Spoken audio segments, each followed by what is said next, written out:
Olá! Hoje daremos início à nossa parte 2 da unidade 1 do caderno da nossa disciplina. A unidade 1 tem por tema a educação brasileira. Na aula passada, nós trabalhamos 3 tópicos: a educação como direito, a função social da escola, os níveis e modalidades da educação. Hoje, iremos trabalhar os 3 últimos tópicos desta unidade. Vamos a eles. O poder público e as competências na educação, o regime de colaboração e os desafios da educação básica.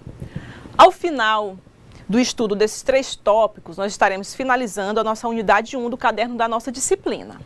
Iniciando o tópico número 1, o poder público e as competências na educação. Para iniciarmos esse primeiro tópico, vamos fazer a seguinte indagação: como o poder público se organiza no campo da educação? Como é que está organizada essas competências de cada uma dos poderes públicos, das esferas que nós temos estabelecidas na nossa Constituição? E quem vai nos dar esta orientação é a nossa Carta Magna, a nossa Constituição Federal. A Constituição Federal do Brasil é formada pela união indissolúvel dos estados, municípios e Distrito Federal. E esta Constituição garante a autonomia de cada um desses entes na organização político-administrativa. O nosso artigo 1º da Constituição elenca os 3 poderes que são constituídos: o poder estadual, municipal e federal. Outra coisa também que a nossa Constituição elenca, que as competências de cada uma dessas esferas, tanto no âmbito principalmente da educação, que é o que nós estamos trabalhando na aula de hoje, são delimitadas da seguinte forma. A primeira esfera de governo, a União. Qual seria a finalidade e a competência dessa esfera no âmbito educacional?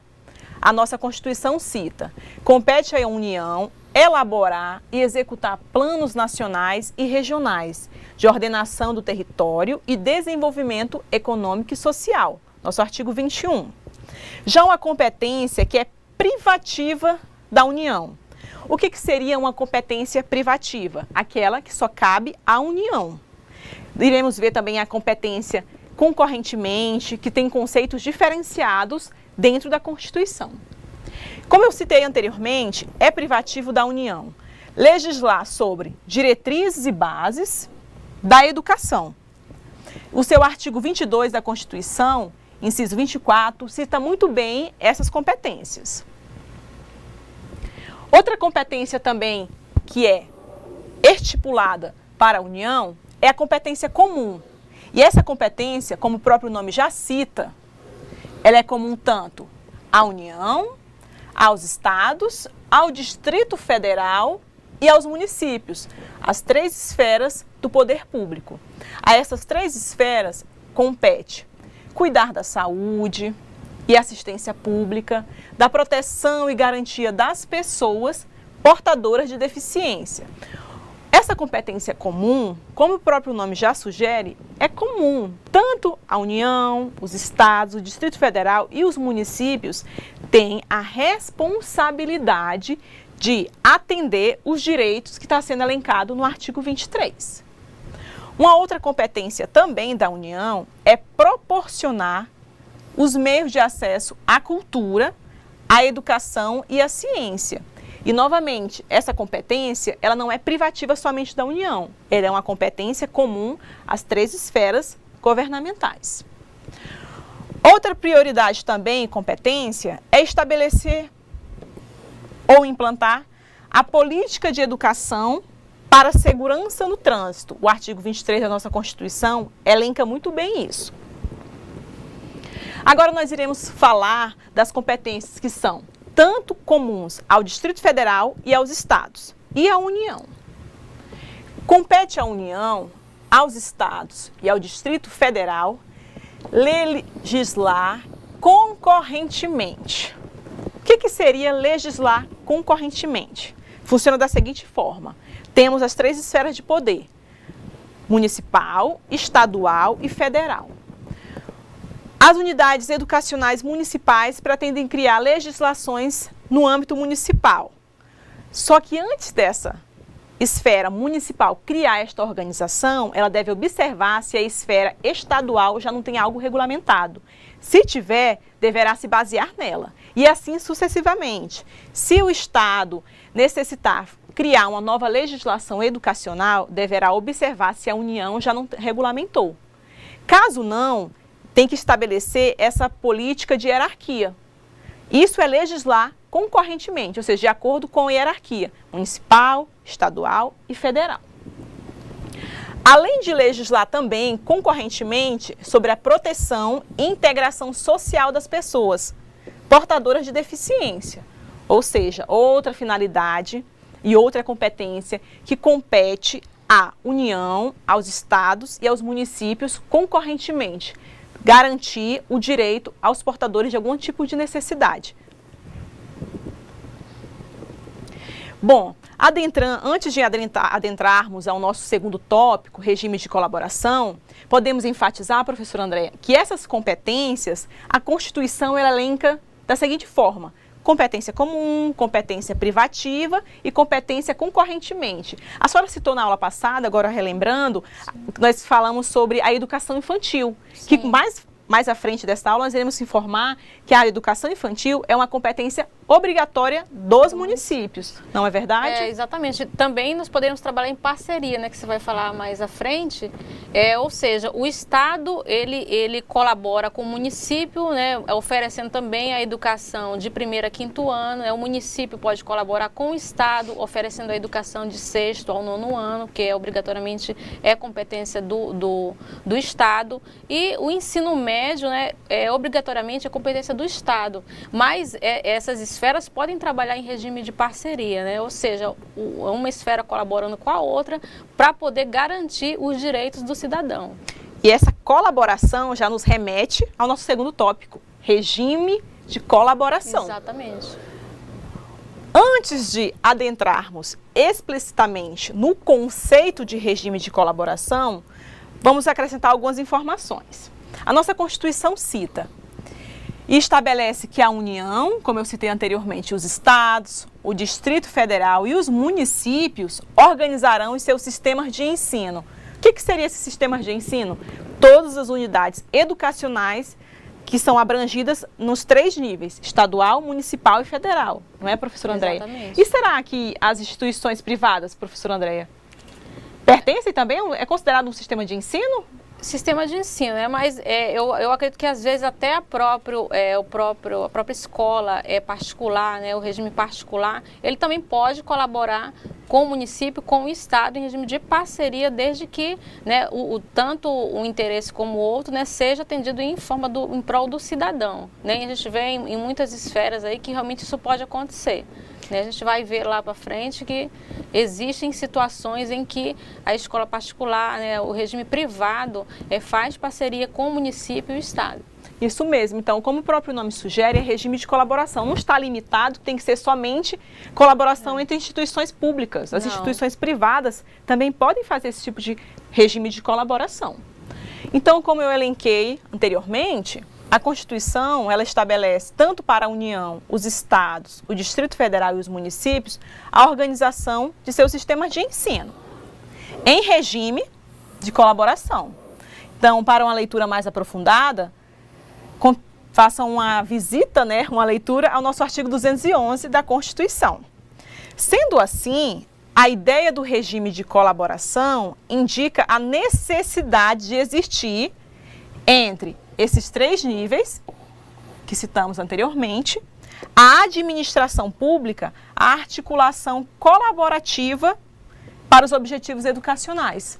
Nem na nossa Constituição, professora Andréa, ocorre essa delimitação, apenas instituições privadas. Não, como a senhora salientou muito bem, também pode acontecer em instituições tanto públicas quanto privadas. E o que acontece? Esse nome regime de colaboração é que não só pode estar elencado na Constituição a competência privativa da União, mas se caso aconteça algo que não seja fora do comum, alguma necessidade, a União pode recorrer aos municípios. Sim. Não é algo engessado, não, só compete à União. Os estados, se tiver alguma ideia para fazer alguma melhoria no âmbito educacional, não poderá fazer. Isso não acontece. É só para deixar de forma mais elencada todas as competências de cada um desses entes federativos. Isso tudo em prol, como eu já falei, da oferta de vagas, da oferta do direito garantido em lei, né, da Constituição, para que o cidadão tenha acesso à escola, tenha acesso à educação de qualidade.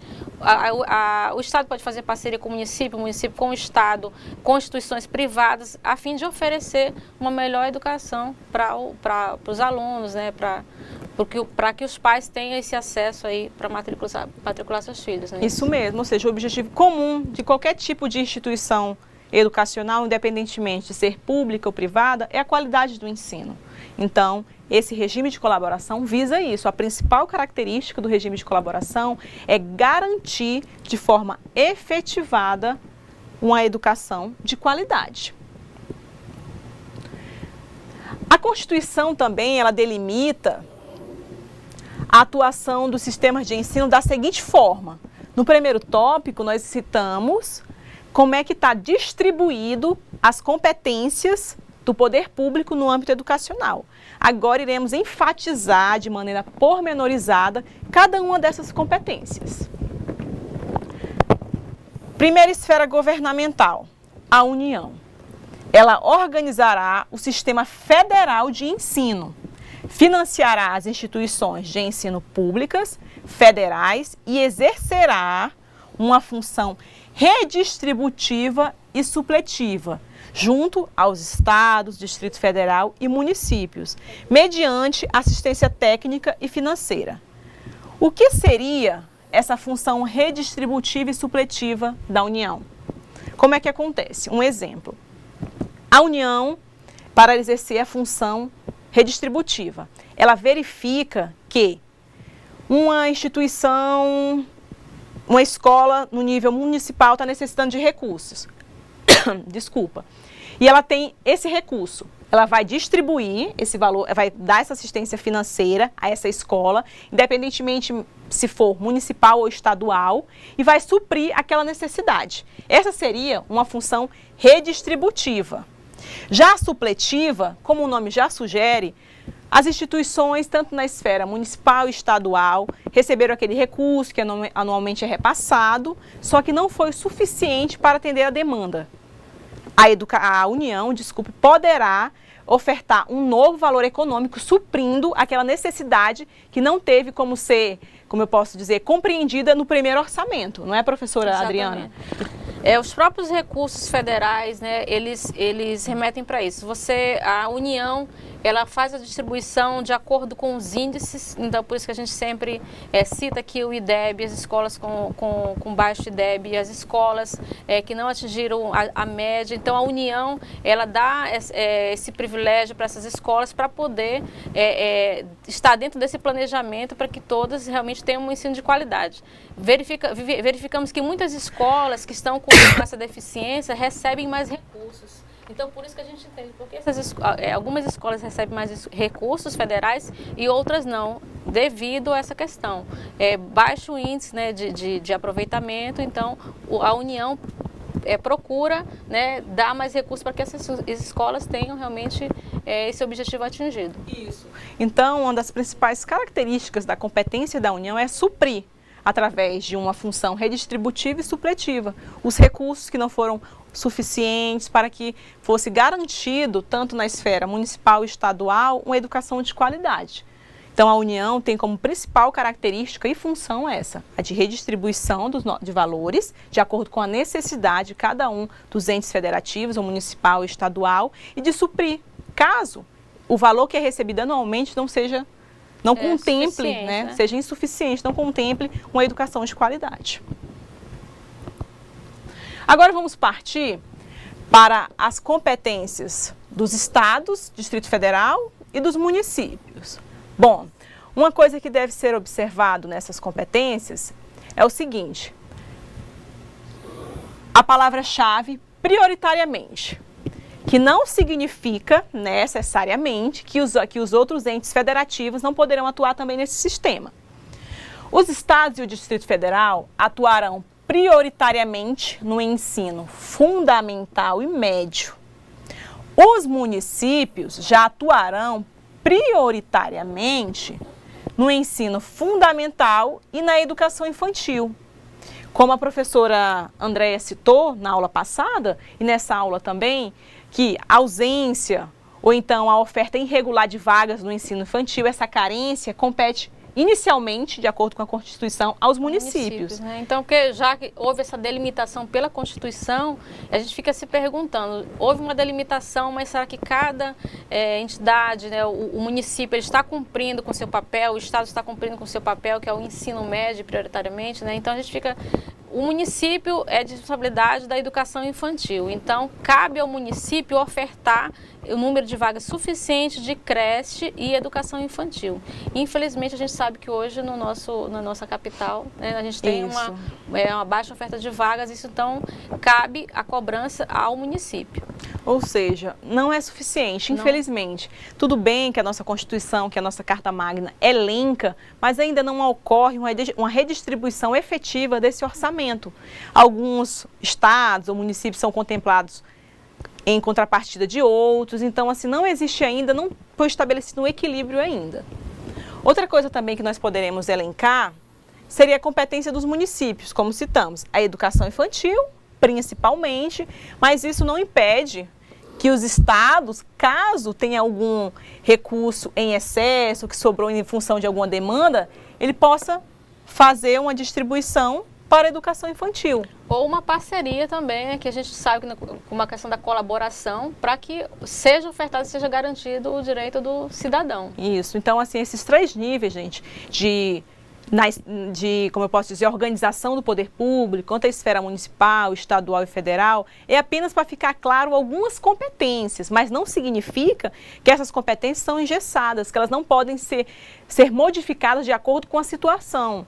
Porque seria extremamente ruim um município estar necessitando de um recurso para fazer a construção de uma nova escola, para atender uma comunidade carente, e a União ter este recurso e não repassar, porque a Constituição diz, é competência dos municípios o financiamento da educação infantil. Então isso não ocorre. E de acordo com a necessidade, se a União vai verificar, fazer o levantamento, bom, aquele município tem uma necessidade maior, como eu posso dizer, obrigatório dessa demanda que surge de novas vagas para creches do ensino infantil. Então, eu vou redistribuir esse recurso que está em excesso. Passando para a próxima competência, e também citando que as competências anteriores, elas estavam elencadas na Constituição. Já a nossa LDB, ela também explicita e cita também as competências dos municípios no regime de colaboração. E essa competência em regime de colaboração é como a professora Andréia citou anteriormente, que tanto instituições públicas ou privadas pode acontecer esse regime de colaboração. Pode ser utilizado uma nova nomenclatura, parcerias, né, em função de ser uma instituição privada. Mas são novas parcerias que são criadas a cada dia e essas parcerias realmente dão certo. Tem vários casos que podemos observar nos noticiários de que uma instituição privada que estava com recurso sem ter direcionamento, procurou uma instituição pública, uma escola que está num ambiente carente no bairro. Vamos fazer uma parceria? Né? Em contrapartida, você oferece isso, mas todos sairão ganhando. É muito comum, né, professora Andréia? Com certeza. Então, a Constituição, além de elencar aquelas competências privativas, comum e concorrentemente das esferas do poder público, a nossa LDB também cita algumas informações. Entre elas que aos municípios e aos estados deve ocorrer recenseamento da população em idade escolar para o ensino fundamental e os jovens e adultos que a ele não tiveram acesso, a nossa famosa educação de jovens e adultos, fazer-lhe a chamada pública e zelar junto aos pais ou responsáveis pela frequência à escola. Um outro exemplo também de regime de colaboração, retomando a aula passada que a professora Andréia citou, os agentes de saúde. De certa forma, quando eles estão fazendo levantamento de outra demanda, ao mesmo tempo estão fazendo um levantamento daquelas crianças que estão fora de sala de aula, que não têm acesso ou que os pais não foram orientados, ou que os pais não têm conhecimento, ou que a escola é longe. Então, seria o recenseamento, né? E a questão da fazer de chamada pública, a chamada escolar é um exemplo. Você divulga na mídia, né, determinado número de vagas, né, em determinada escola, né? A gente faz isso, o município, o estado realiza para cumprir a Constituição. E a questão de zelar pela frequência dos alunos também é de responsabilidade da escola e dos pais, né? Parte é responsabilidade dos pais, parte é responsabilidade da escola. Então a escola sempre tem que comunicar, né, os órgãos competentes se o aluno está ausente, né, se o aluno está faltando, para que seja realmente cumprida a Constituição, né, que está aqui bem colocada aqui no slide. E outra coisa também que nós podemos elencar é essa frequência dos alunos. Que os estados e os municípios têm a obrigação de estar junto aos pais verificando essa frequência. O aluno atingiu aquele máximo de frequência de ausências, a escola tem que procurar os pais, porque se não fizer isso, estará sendo cúmplice, né? Sim. Participando dessa, como eu posso dizer, estará sendo um autor negligente da fiscalização, que a nossa Constituição e a nossa LDB cita, que os pais junto ao público, não só dentro da comunidade interna como externa, deve ter esse regime de colaboração. Logo, esse tópico, regime de colaboração, nos leva ao seguinte afirmação. O regime de colaboração, ou também pode ser chamado um regime de compartilhamento de tarefas educacionais, traduz o esforço do Estado de praticar a descentralização política em termos de acesso da comunidade escolar às políticas públicas. Eu queria fazer até um comentário, professor Vanessa, sobre essa questão da descentralização das políticas públicas em relação à educação. Eu citei em outra disciplina, quando eu era menina, quando eu estudava em idade escolar, tudo era centralizado nas mãos da União. Cabia aos estados e aos municípios apenas a folha de pagamento para realizar o pagamento dos professores, mas a questão de merenda, vinha tudo embalado, era aquela merenda que não tinha a qualidade, né? Tudo era encaminhado para a nossa cidade, você não tinha um repasse de recursos aos municípios, um repasse de recursos aos estados, então tudo é centralizado nas mãos da União, né? Do recurso federal. Então hoje você tem essa descentralização do poder, hoje as escolas podem realizar a compra da merenda, porque a União, né, faz esse repasse de recursos de acordo com a sua realidade. Ou seja, na escola hoje você pode comprar uma merenda de acordo com a sua região, né? O que é mais comum na sua região, você pode fazer essa compra. Então a gente tem que ter essa valorização de algumas conquistas que foram realizadas na educação. Isso é verdade, professora Andréia. E não somente esse é um esforço do Estado ter esse regime de colaboração, mas de todos os outros entes federativos, tanto o municipal quanto o federal. Porque, como a senhora citou muito bem, é vantajoso ter uma descentralização de recursos, porque apenas o gestor que está lá, naquele ambiente, naquela realidade, sabe o que é necessário. Sim. Antes, como era centralizado, vamos encaminhar esse valor para a merenda escolar. Mas às vezes o valor era tão ínfimo, né, tão pequeno, que não supria a necessidade. E antes, a merenda escolar era encaminhada, já, como eu falei, embalada. A escola não recebia recurso. A escola ela apenas tinha o direito. Muitos de vocês devem lembrar, muitos aí estão assistindo que passaram por essa época, se uma torneira quebrava, a escola tinha que fazer uma rifa, ela tinha que usar o dinheiro da cantina, porque não vinha recurso para a escola. Então tudo era centralizado na mão da União. Hoje a escola recebe um recurso que não é o suficiente, deixar bem claro aqui, não é o suficiente, a escola necessita, é muito carente ainda, mas houve um avanço, né? Os pais mesmo reconhecem que houve um avanço na questão da merenda, na questão do recebimento de recursos, que ainda precisa melhorar muito, né? Mas a gente está caminhando para esse objetivo. Realmente, precisa melhorar, o recurso é pouco, os programas governamentais, estaduais, municipais e federais que são criados, que particularmente, se formos observar, tem programa para qualquer tipo de, como eu posso dizer? De projeto, de necessidade da escola. Então, assim, os recursos, infelizmente, o orçamento da União, que é efetivado para a área educacional, a cada ano é reduzido. Quando é aprovado o projeto de orçamento, realmente desse ano de 2015, foi citado que a educação seria a principal demanda que seria atendida. No entanto, não foi isso que aconteceu depois que saiu que o projeto de lei foi aprovado. Então, assim, são inúmeros problemas que enfrentamos, que já são o tópico, já são informações para o tópico agora, o próximo tópico que iremos trabalhar, que são os desafios da educação básica. E nós iremos falar apenas dos desafios da educação básica. Não é porque na Constituição não vem garantido um direito obrigatório ao ensino superior, mas também é um gargalo que a nossa sociedade ainda tem que trabalhar muito para melhorar. Eu acho que a questão do desafio da educação básica, eu acho que, como o nome já está dizendo, a base, né? Básica, a base. Então, se a gente conseguir melhorar a base, com certeza a educação superior vai sofrer um grande avanço. Vai sofrer um grande avanço. Continuando, nosso último tópico da unidade 1, para finalizar, no nosso caderno da disciplina, desafios da educação básica.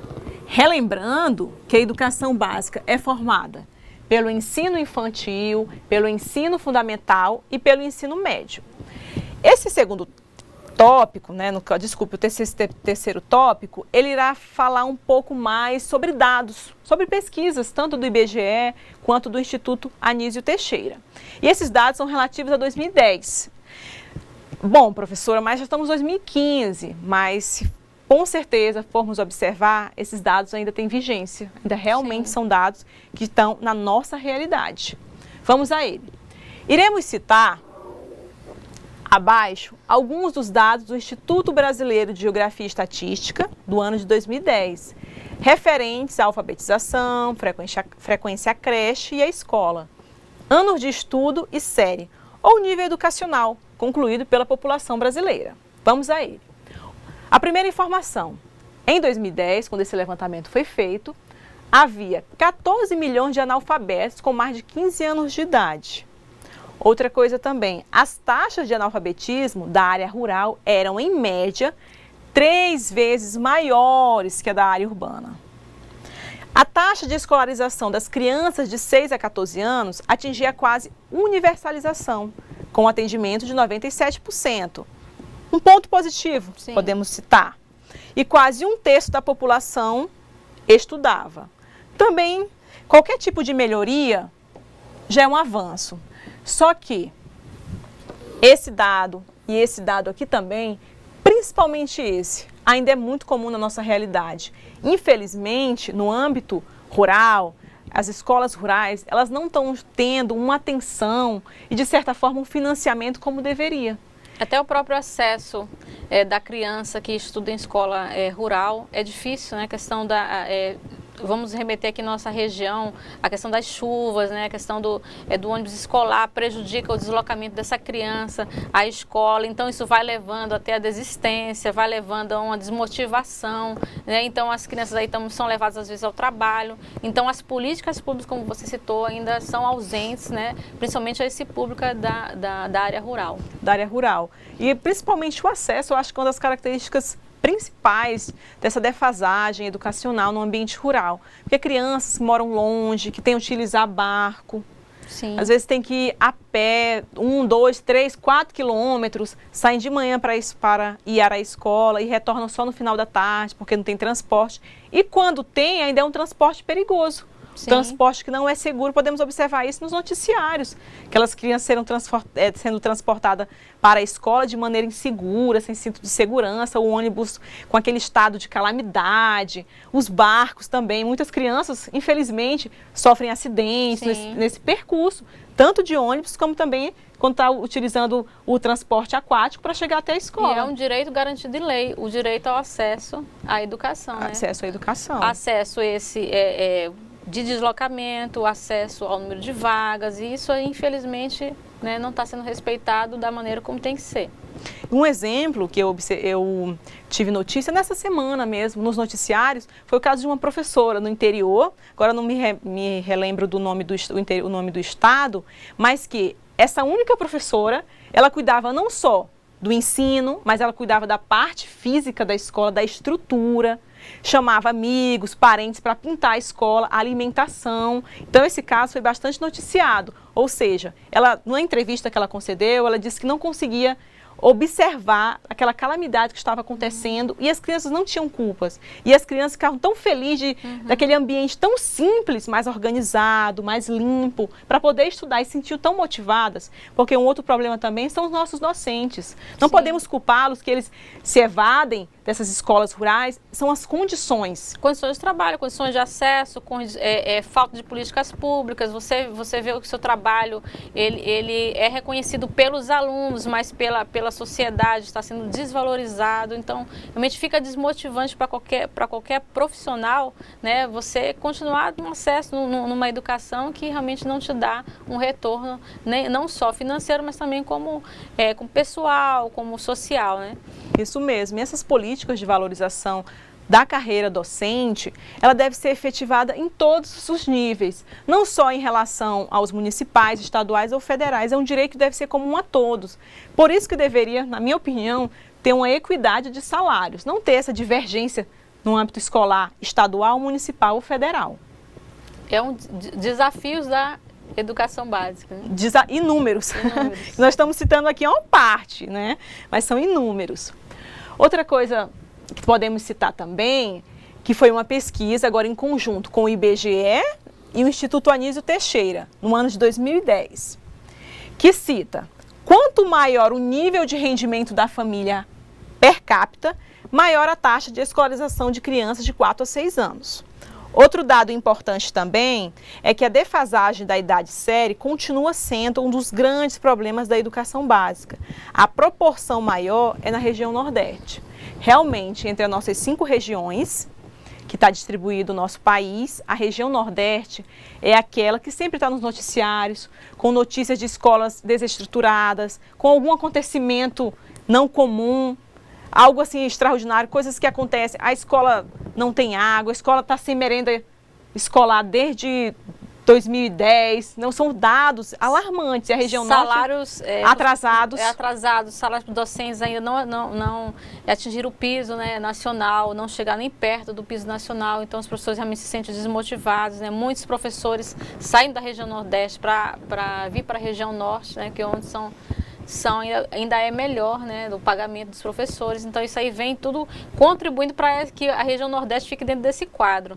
Também a questão do analfabetismo, que a região Nordeste ela vem melhorando essa questão desse índice, mas ainda precisa muito avançar para poder chegar ao ideal.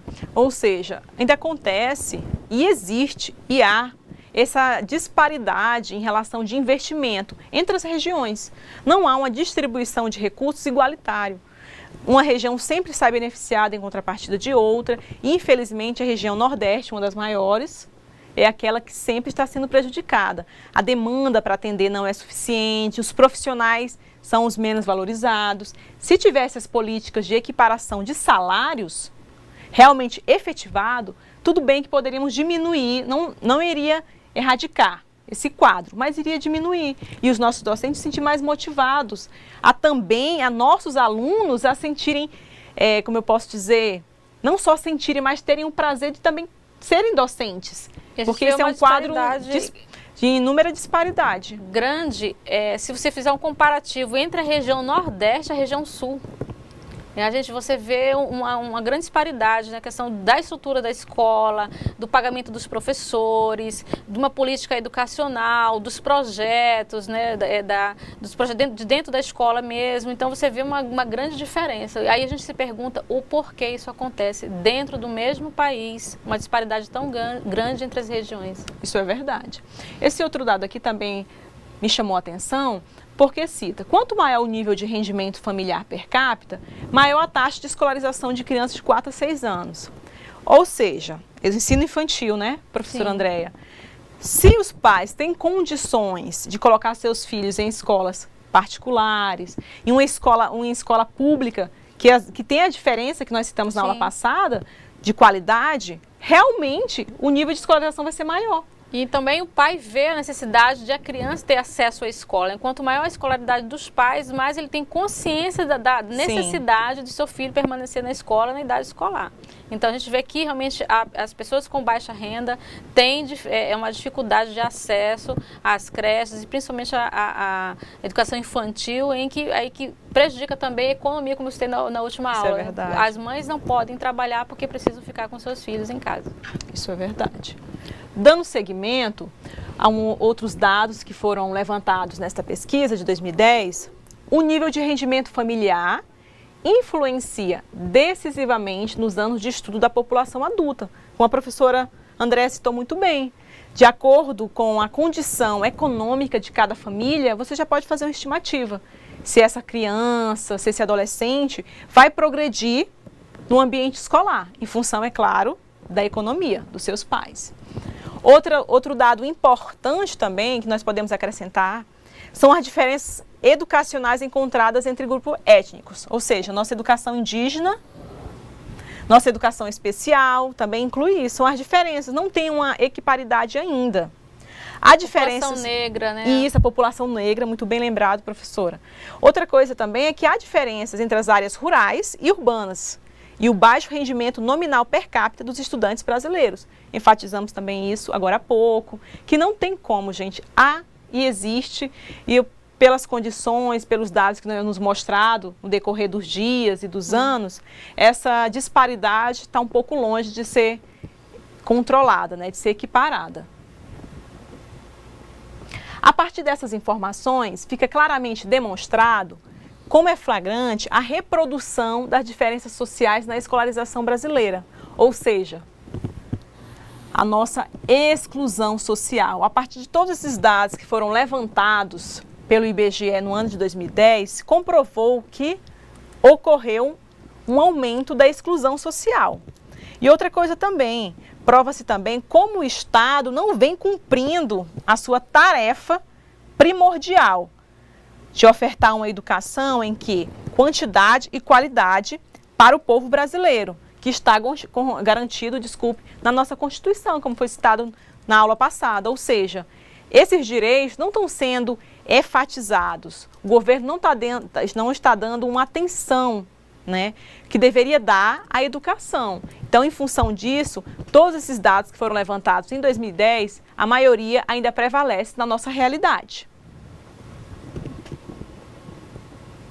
Para mudar este quadro negativo e efetivar a educação de qualidade como direito do cidadão, são necessárias algumas políticas que o nosso caderno da disciplina citou.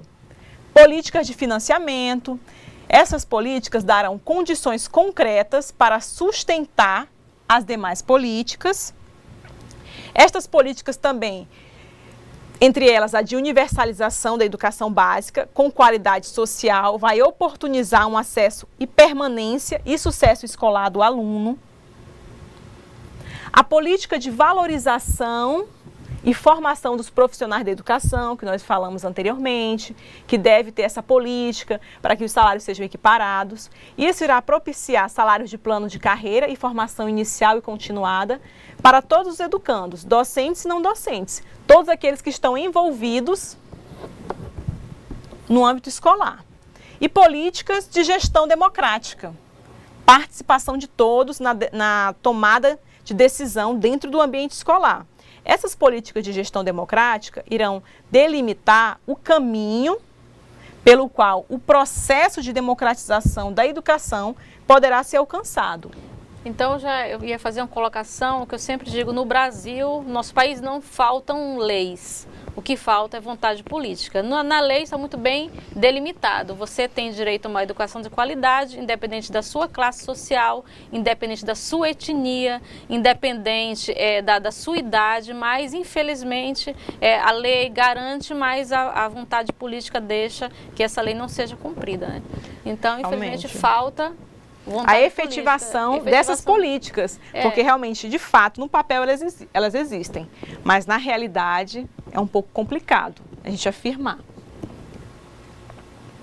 Quanto às políticas de financiamento também, nós temos financiamento da educação, cabe à área educacional delimitá-las para o desenvolvimento das ações no âmbito da educação básica.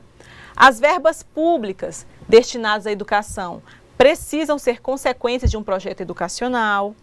O nosso PPP deve ser implementado pela União, Estado, Distrito Federal, municípios em regime de colaboração. Outra coisa também, nós citamos as políticas públicas que existem para a educação básica. Podemos citar uma que é de extrema importância e no âmbito do poder público é a que tem a maior abrangência, que é o nosso Plano Nacional de Educação. Que neste ano, foi no ano passado, ele foi aprovado de 2014 a 2024, que são 10 anos. Esse plano é formado por metas e objetivos. Tem a vigência de 10 anos, como eu citei, e a cada 10 anos é verificado se esses objetivos e metas foram concluídos e modificados. Então, a cada 10 anos, um novo plano de educação é criado. E dentro desse plano de educação, nós temos o financiamento da educação básica, porque o plano contempla não só a educação básica, mas como a educação de jovens e adultos, a educação especial, todos aqueles níveis de modalidades que trabalhamos na aula anterior. Dentro do financiamento da educação básica, nós temos o Fundeb, que foi aprovado em 2006, que é um fundo de manutenção e desenvolvimento da educação básica. Qual é o objetivo deste fundo? Melhorar os salários dos docentes, aumentar o número de vagas e o de equipamentos para as escolas públicas, ampliar o acesso à escola e a qualidade da educação básica, destinar 60% dos recursos para a remuneração dos profissionais do magistério e o restante será aplicado exclusivamente na manutenção e desenvolvimento da educação básica. Se tiverem oportunidade, façam uma leitura do nosso novo Plano Nacional de Educação, que foi aprovado no ano passado.